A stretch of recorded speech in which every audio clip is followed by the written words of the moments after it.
Now broadcasting from his hidden bunker and fully stocked bar, it is the Saturday Report with Colt Sebastian Taylor.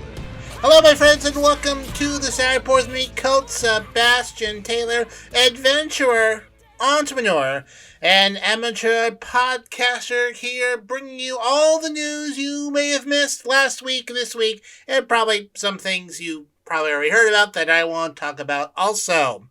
As always, you can find me across a multitude of social media channels, like the Twitter, the Facebook, the Instagram, the Cameo, the Twitch, all at Colt S. Taylor, as well as Counter Social and Threads.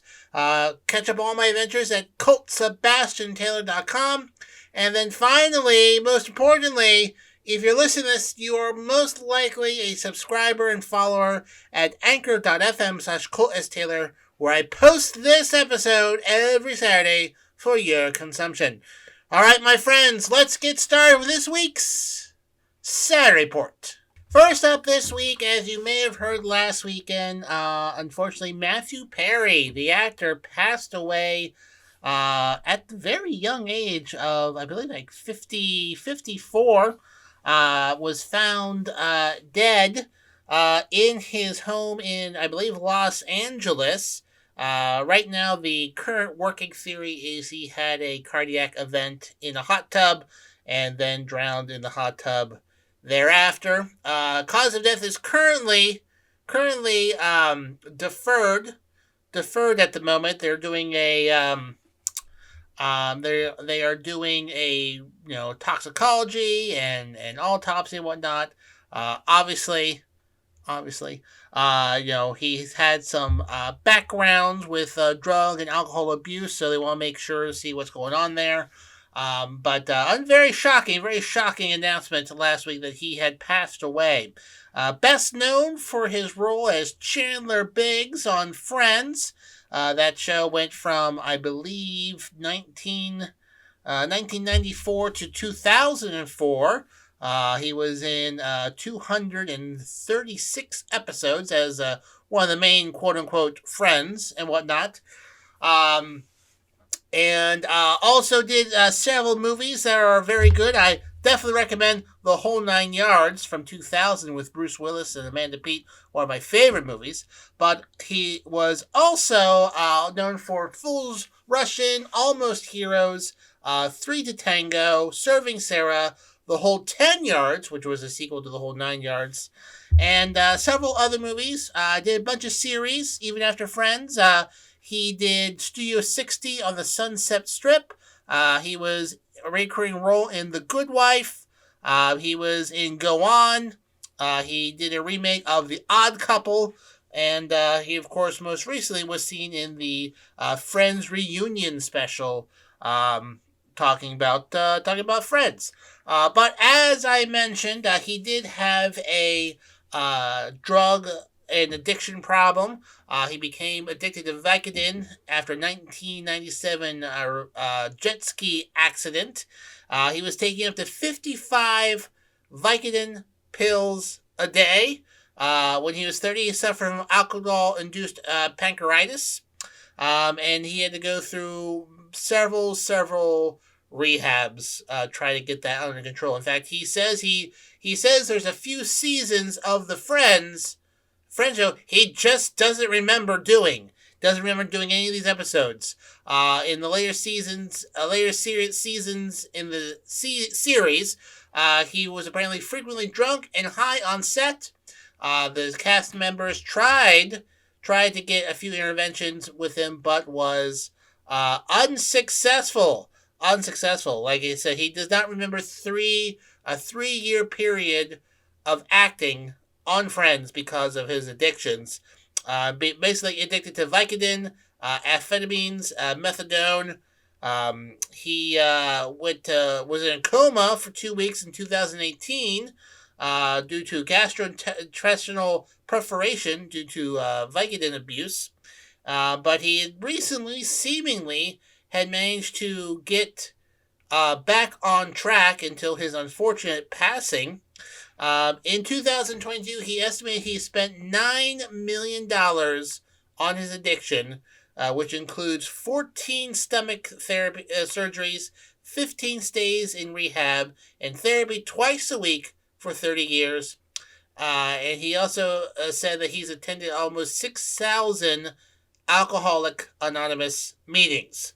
So he had a struggle with addiction and unfortunately passed away last week. Lots of people put out various statements praising his friendship and acting and how sad they were. And apparently some of his friends are getting together to start the Matthew Perry Foundation, advocacy for people struggling with addiction. According to a press release, the Matthew Perry Foundation, which he planned to launch before his death, will help individuals struggling with addiction and is now accepting donations. It will be managed by the National Philanthropic Trust, according to multiple news outlets. And Perry was very involved with drug abuse advocacy. He lobbied Congress in 2011 to fund drug courts, an alternative to incarceration that aims to help individuals recover from addiction and reduce further criminal activity. He transformed his former Malibu, California mansion into a sober living facility that opened in 2015. In 2013, he was honored with the Champion of Recovery Award from the Obama administration's Office of National Drug and Control Policy. In 2022, his memoir, Friends, Lovers, and the Big Terrible Thing, he spoke openly about his addiction struggles and dedicates the book. And in the dedication to the book states, quote, "For all the sufferers out there, you know who you are." Like I said, they're still investigating his official cause of death, as is routine in these sort of situations. He, so very, very sad to hear that he had passed away, likely due to a heart attack, which, years of abuse, does take a toll on someone's, health system. So, but once that is officially announced, my friends, I'll get back to you and let you know what the official cause of death is. The unfortunate passing at the age of 54 of Matthew Perry. In other celebrity passings, Richard Roundtree passed away last week at the age of 81 from pancreatic cancer, best known as Shaft. Also was in the show Roots. Like I said, passed away at the age of 81. His longtime manager, Patrick McMinn, told the Associated Press that he had been diagnosed with pancreatic cancer and died at his home in Los Angeles last week. He was diagnosed with breast cancer in 1993 and actually went under a double mastectomy. According to McKinnon, quote, "Richard's work and career served as a turning point for African-American leading men. The impact he had on the industry cannot be overstated." He became a cancer advocate, raising awareness of the disease. Breast cancer in men is very uncommon and not often talked about. In a 2007 interview, Richard Roundtree said, quote, "Not talking about my cancer was really tough, and now that I do talk about it all the time, it's really become a backhanded blessing. I was getting on a plane recently, and a flight attendant ran up to me and said, 'You saved my husband's life.'" He was born in New York, New Rochelle, New York in 1942, made his silver screen debut in 1971 with a guest starring role on Gordon Parks directed Shaft, which followed the exploits of Private Eye John Shaft. It was a low-blood budget movie that rocked the cultural firmament like an earthquake, according to the Associated Press. It was made for $500,000 and grossed $13 million, grabbing the Best Original Song Oscar for Isaac Hayes, who composed the title track. And then after that, it was like the first movie in a deluge of so-called blaxploitation movies throughout the 1970s.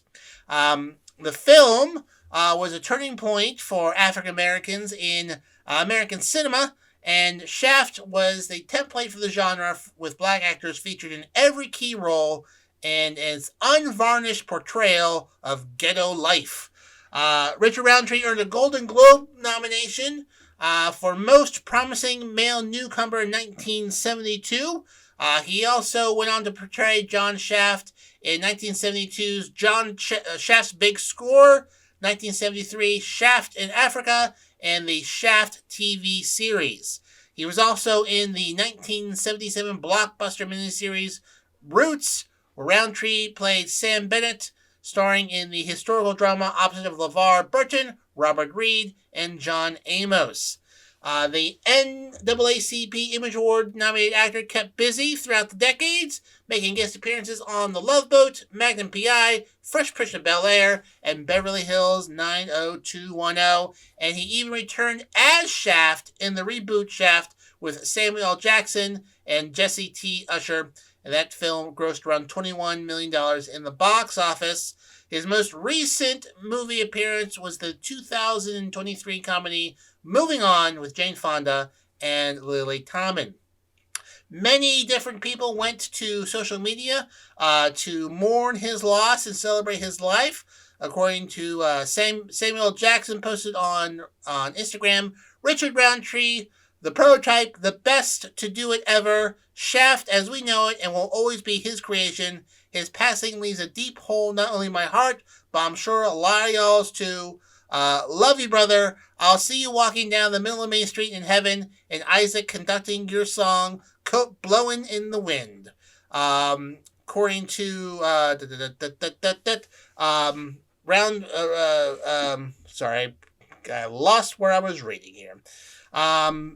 Union wrote, he was always the coolest man in the room with the best vibes, and people would literally run over to come see him. We love him all. According to Loretta Devine, I have no words for his loss. Richard, you have made such a lasting impact on my life. I'm forever grateful for your warm energy, your light, your heart, and your incredible wisdom. I will miss our times together in our trailers. You teach me the right way to take down Sub Whiskey. I love you. Thank you for the blessing this world with your gifts. Rest in power. Jeffrey Wright, who you know from Westworld and Hunger Games, was also in the 2000 Shaft movie, posted, the OG and a lovely man, R.I.P. And then finally, Cheryl Lee Ralph said, quote, when I was a teenager, I used to dream about growing up to meet Richard Roundtree, and I did, and what a wonderful human being. She is on Abbott Elementary. So, anyways, Richard Roundtree, the original Shaft, very, very important actor in cinema history, passed away last week at the age of 81 from pancreatic cancer. In other celebrity news, Willie Nelson, don't worry, he's fine, and he's celebrating his 90th birthday with a show on CBS and Paramount Plus called Willie Nelson's 90th Birthday Celebration, coming this Sunday, December 17th. It was announced this week during a appearance on The Late Show with Stephen Colbert. It's a 2-hour show. That'll be on Sunday, December 17th, starting at 8:30 p.m. Eastern and Pacific, streaming live and on demand via Paramount Plus. The special was recorded earlier this year across 2 nights before a sold-out crowd at the Hollywood Bowl, celebrating Willie Nelson's 90th birthday and his 12-time Grammy Award-winning contributions to popular culture and music.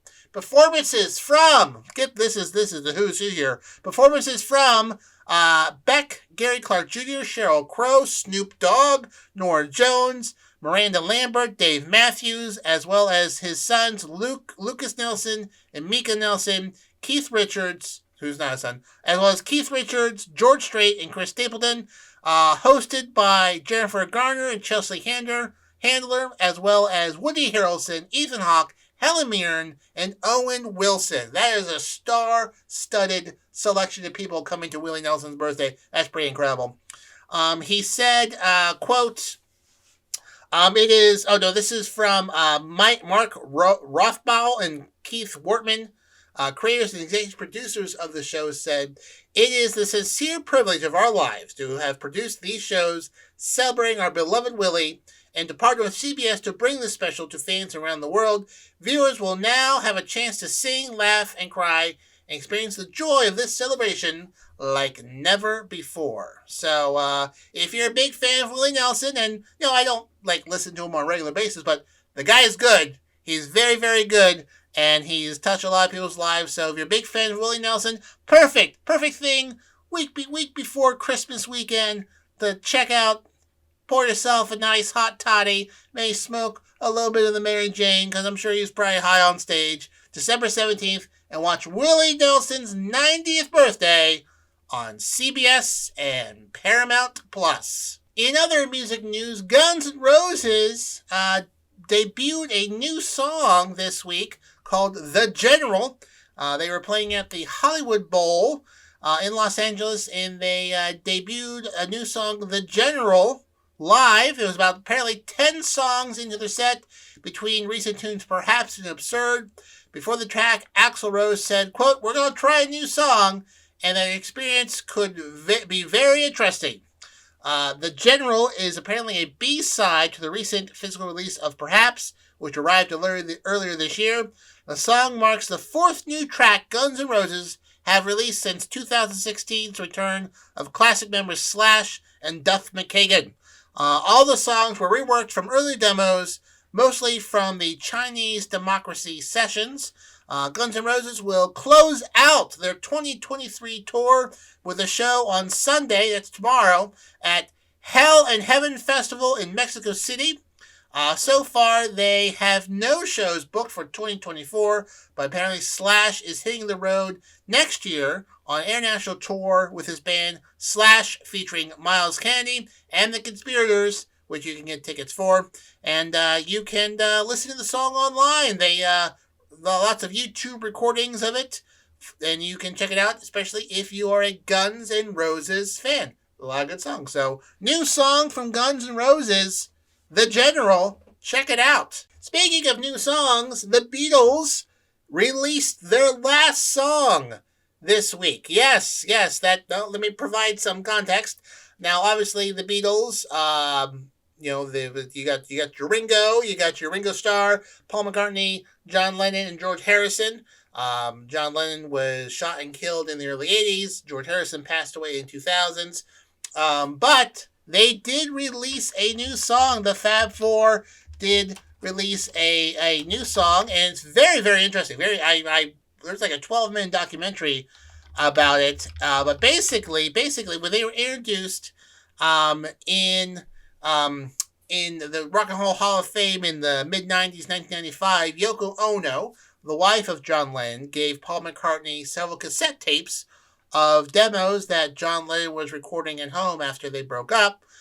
They took that music and they went to the studio for a few days and recorded a few songs, but there was one song called Now and Then that they couldn't quite pull out of. The piano was a little bit too loud, and they couldn't really remix it into songs. Well, anyways, time went by.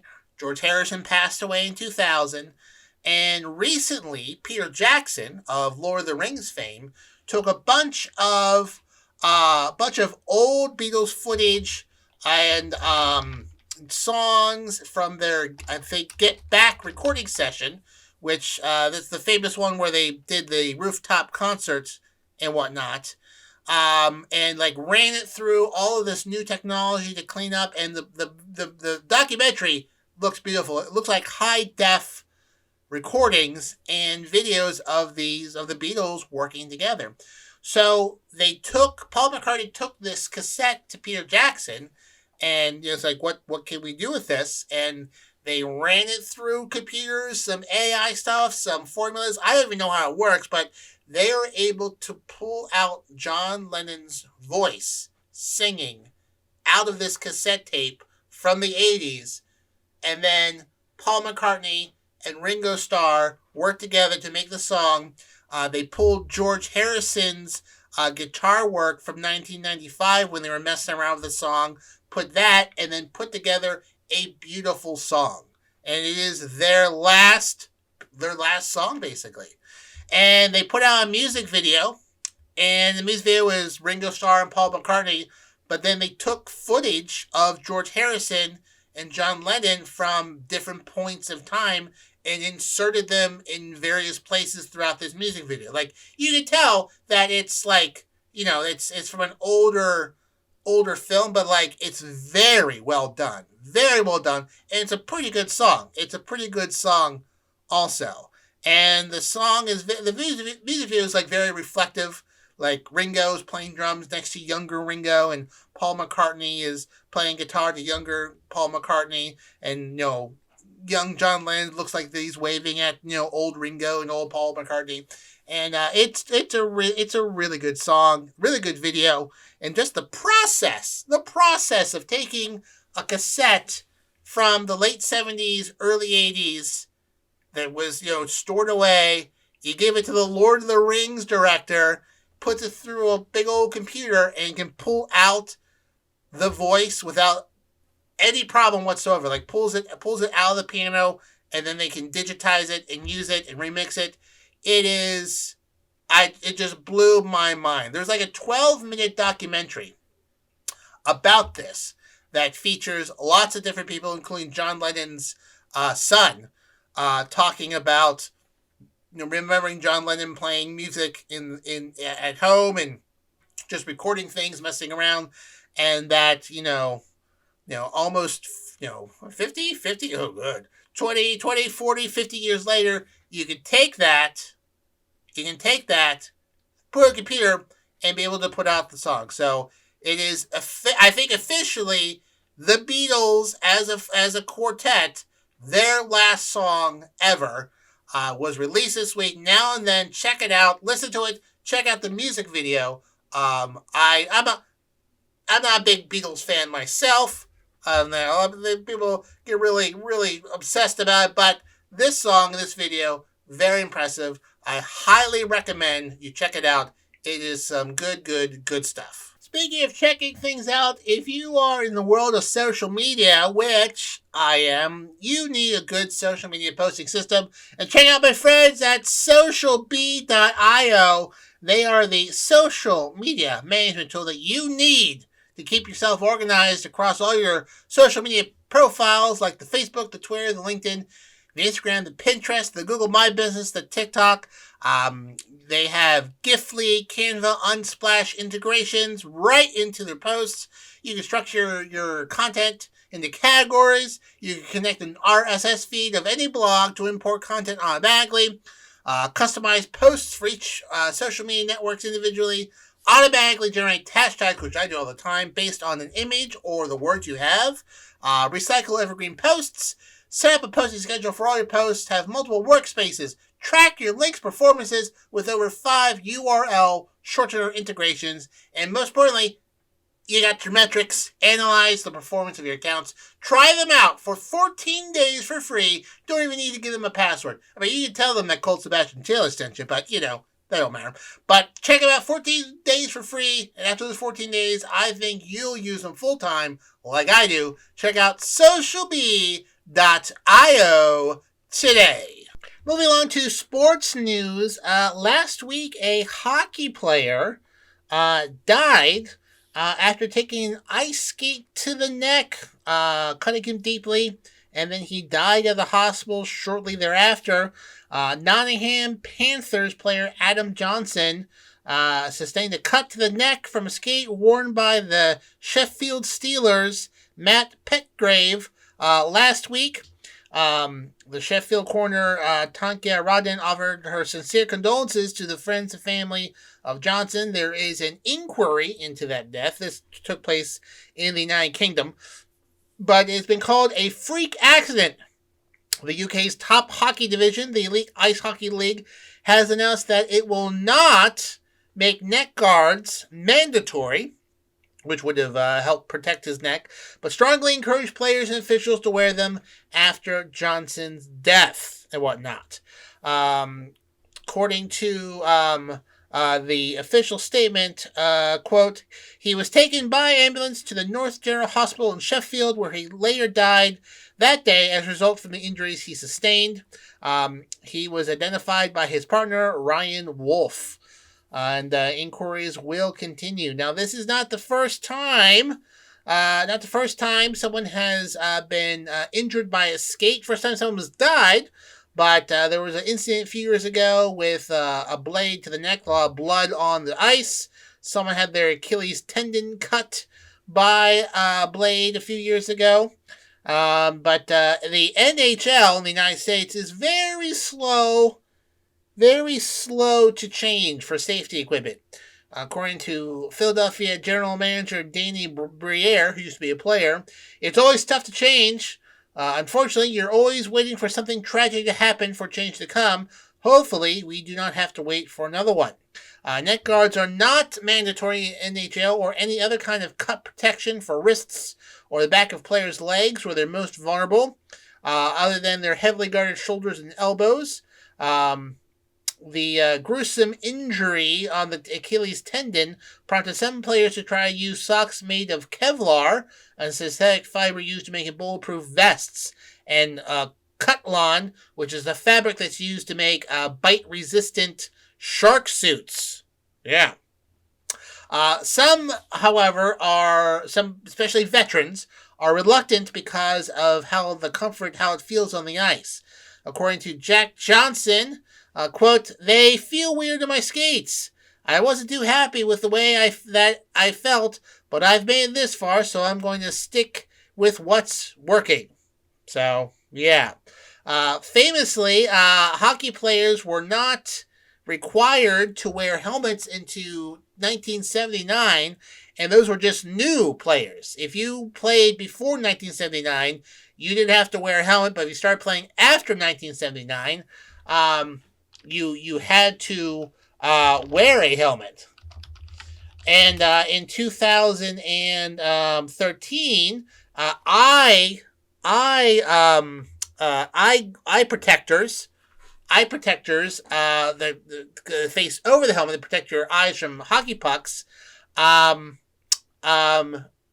weren't mandatory until 2013.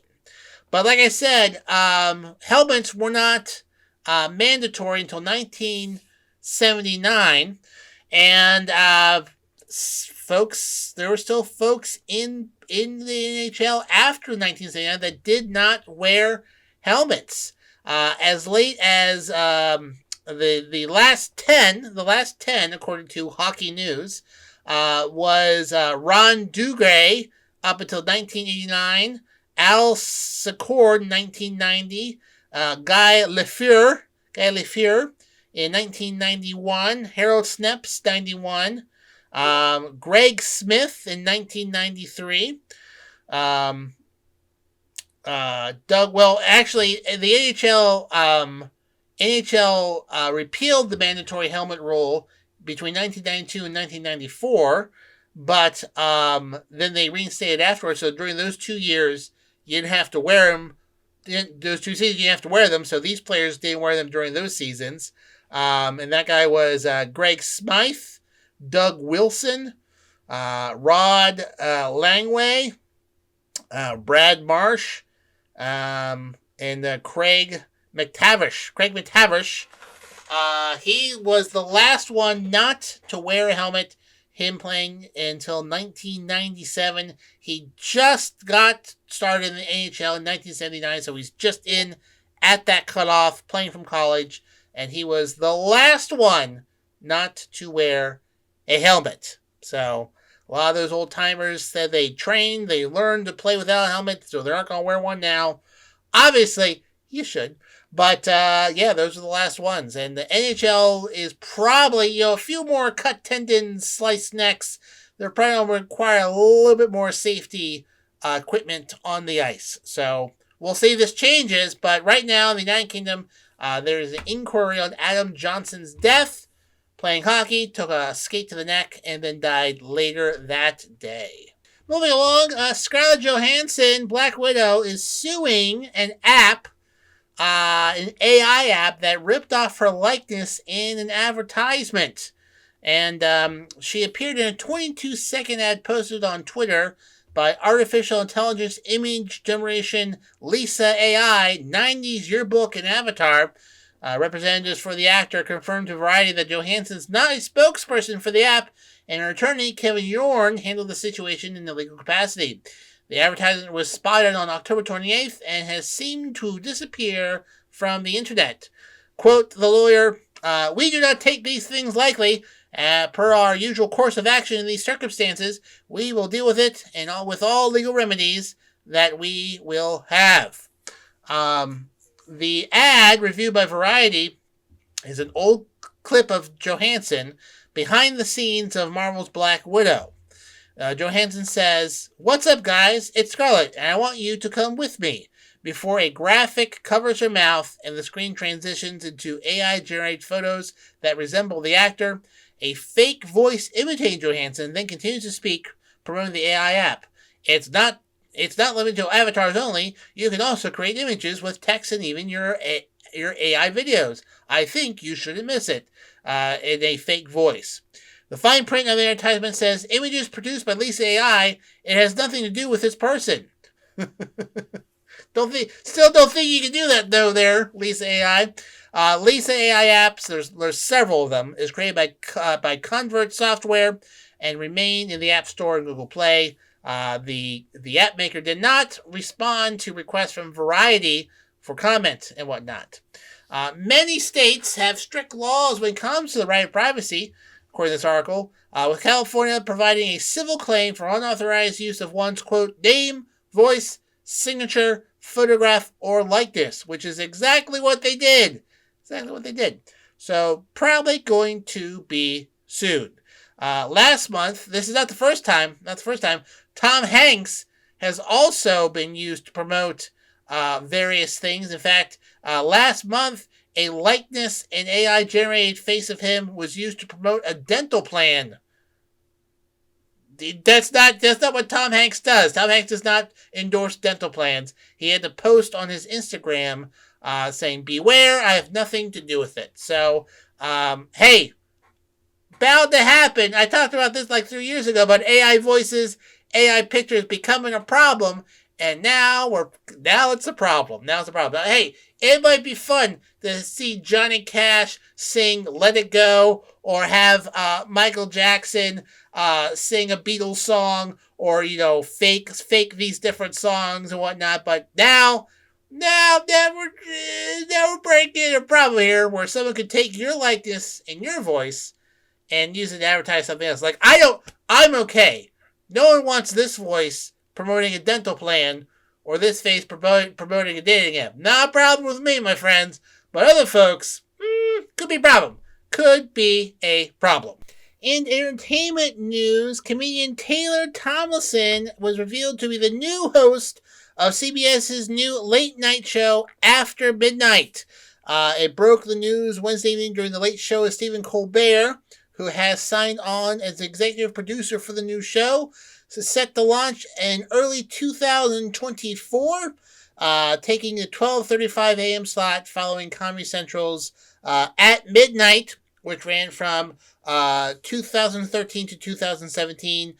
This show will replace the Late Late Show with James Corden, who's retiring from the show. Taylor Tomlinson has two comedy specials on Netflix called Looking at You and Quarter Life Crisis. Quarter Life Crisis was released just before the 2020 pandemic and had some popular reviews.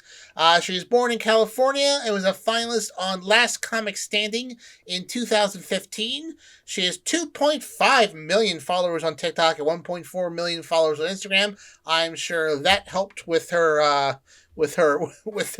going for the show. After Midnight is based on At Midnight, the at sign, which followed The Daily Show and The Colbert Report between 2013 and 2017, hosted by Chris Hardwick, which was a panel series, and he interacted with guest comedians. Notable names that appeared on that show include Steve Agee and Doug Benson. Stephen Colbert will be the executive producer and has the president of Spartina Industries, Carrie Balick, executive producer at The Late Show, Tom Purell, Evan McGee, Colbert, and James Dixon of Dixon Talent are all, I guess, executive producers of the show. So, Tomlinson is one of many female comedians to host a late night show, but having a regular shot has been a bit shaky. Not really. There's been a few standouts, but it's more of an exception than the rule, unfortunately. A Little Late with Lily Singh was canceled after 2 seasons between 2019 and 2022. The Rundown with Robin Thede ran for 17 episodes in 2017 and 2018. Zooey, which was an American satirical late-night talk show, hosted and executive produced by comedian Zooey Fumodo, ran for only 2 seasons from 2021 to 2022. However, there have been others who have done longer shows. Chelsea Handler hosted her late-night talk show, Chelsea Lately, between 2007 and 2014, one of the longest-running shows in genre, as well as Full Frontal with Samantha Bee, also a great show, was on TBS from 2016 to 2022. The Amber Ruffin Show on Peacock first aired in 2020, has not been canceled, but there have been no new episodes since December 2022. So, yeah. Anyways, congratulations to Taylor Tomlinson for the new midnight show, After Midnight, After the Late Show, starting in 2024, 12:35 a.m. Will I be on that show? Probably not. I'm not that famous yet.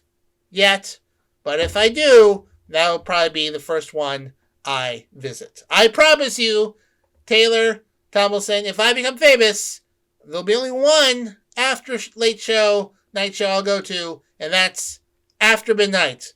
You're welcome. I'll let you know about this. I'll send this recording to you also so you can hold me to it. Next up, my friends, we go to coffee news. Yes, that's right, coffee.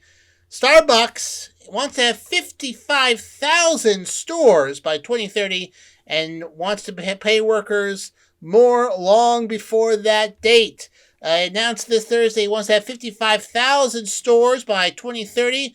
Plans to open new kinds of stores in the U.S.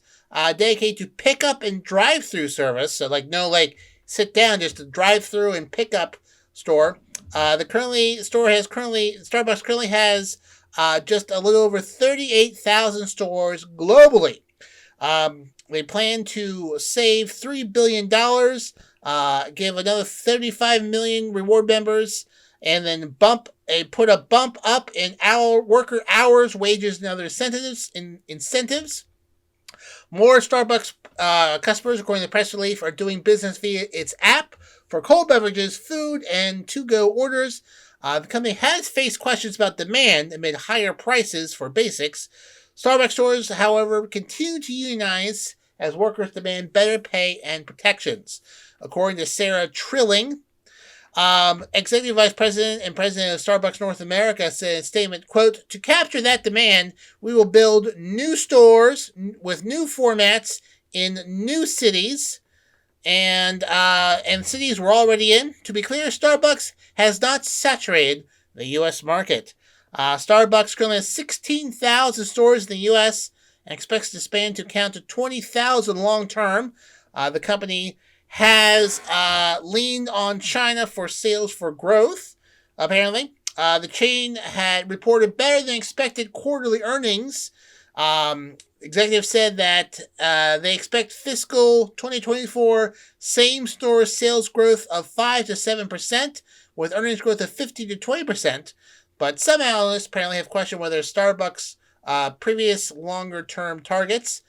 Shares were up Thursday with this announcement. Starbucks says it plans to generate $3 billion in savings over 3 years. It said $2 billion of that will come from outside the store in cost of goods sold. Those saving goals, it said, would help it reinvest in the business and deliver returns to shareholders through progressive margin expansion and growth. The company said that by the end of fiscal 2025, expect workers' hourly income at U.S. stores to double compared to fiscal 2020. The gains, it said, would come from more hours and higher wages, and said it would share more details on a new bundle of partner experience enhancements in the U.S. next week. So it also said it would continue to expand its menu offerings via customizable orders, all-day breakfast, and all-day snacks. And it also began a collaboration with Delta Airlines Sky Miles and Starbucks reward members to earn miles when they spend money at Starbucks. So if you are a flyer from Delta, you can earn some Sky Miles at Starbucks. So that's fun. So I don't go there, but I don't drink coffee. Anyway, so be a whole lot more Starbucks by 2030. Well, my friends, that just about wraps up this week's Saturday Report with me, Colt Sebastian Taylor. Thank you so much for joining me this week. Remember to check out socialbee.io for all of your social media needs. Speaking of social media, you can find me on the Twitter, the Facebook, the Instagram, the Counter Social, the Threads at Colt S. Taylor. Check out ColtSebastianTaylor.com for all things me. You can watch me play Dungeons & Dragons Wednesday nights at 7 p.m. or 8:30 p.m. Just, you should really just follow twitch.tv/the Longshots D&D. And I'm also on Cameo, Colt S. Taylor. But always, thank you for following and subscribing to the podcast at anchor.fm/Colt S. Taylor.